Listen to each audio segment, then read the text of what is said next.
In this video, I'm going to show you a fun Void Titan build that I use in the Grandmaster Insight Terminus. It's going to be the GM for this week to get DFA. I was able to do it because I already have the Conqueror title, and that allows you to choose every Grandmaster that you have not done for the season yet and do them all. And now that GMs have burns, this one is Void, so your Void has 25% more damage. And this GM has a lot of ads, so this build helps with ad clear and survivability, as that's one of the most important things with GMs is survivability. By the end of the video, if you found this video helpful, you want to see more of my content, don't forget to subscribe and drop a like.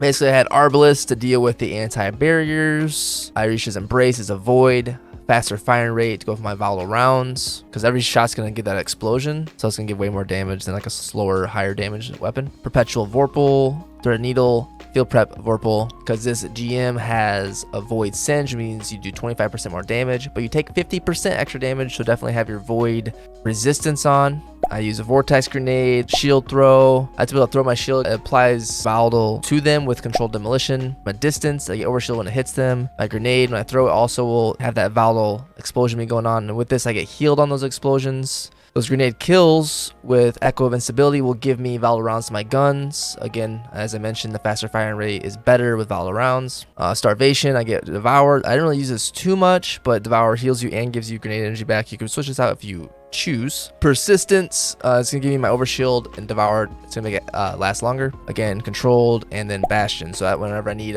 pop my shield, I'll have an overshield to me to help me survive. And every time I pop my shield, Heart of Inmost Light, this thing is going to cycle all my abilities. Whenever I use my melee grenade or my class ability, it will make each of the other ones have a faster regen and also cause them to do more damage, up to ×2. So you could use your like shield and your melee to help get your grenade back and have that grenade do more damage. You want to get those grenade kills to have that volatile explosion with that fragment I showed you.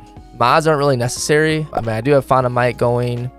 Pretty much basically what it's going is Reaping Wellmaker, because I'll be using my class ability all the time. My next weapon kill will drop a Void Well, and then if I pick that up, I will get Tenacity, so extra resistance, and obviously, like I said, Fauna Might. I have Elemental Time Dilation to extend the Tenacity and Fauna Might, using Revitalizing Blast to give extra damage to the champs when I stun them. Utility Kickstart, when I use my class ability, it gives me a little bit of chunk back. I want to get my class ability back as much as I can to keep popping it, to have my overshield whenever I need it, and then to keep giving my grenade and melee regeneration with my Heart of Inmost Light. Utility is gives me also a chunk of some class ability back. So I got Utility, Kickstart, and then Bolstering, so I'll get my class ability back when I hit them with my grenades.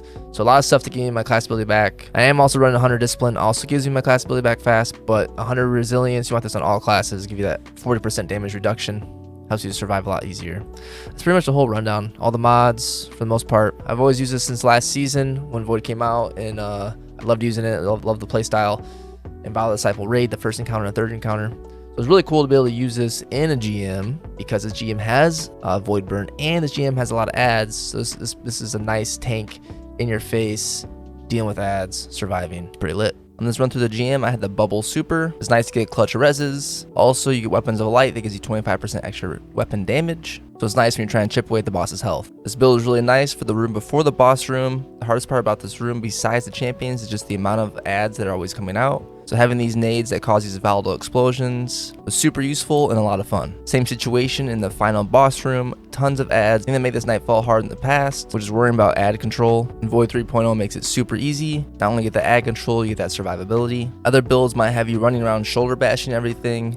But this one, if you want, you can kind of sit back, throw nades and throw shields from a distance, but when you are swarmed by enemies, you're able to throw your shield down and get that overshield to increase that survivability. While using all those abilities, it's going to cycle the rest to get them back quicker and also buff the damage that they have. But if you're a Titan main, this build's a lot of fun. I know you might have been using Bonk Titan all season, but for this Nightfall, since it does have that Void Singe, go ahead and give this a try. I promise you're going to have a lot of fun. I appreciate you watching this far into the video. If you want to see more Destiny 2 content from me, make sure to subscribe and drop a like if you found the video helpful. You might enjoy some of these videos right here.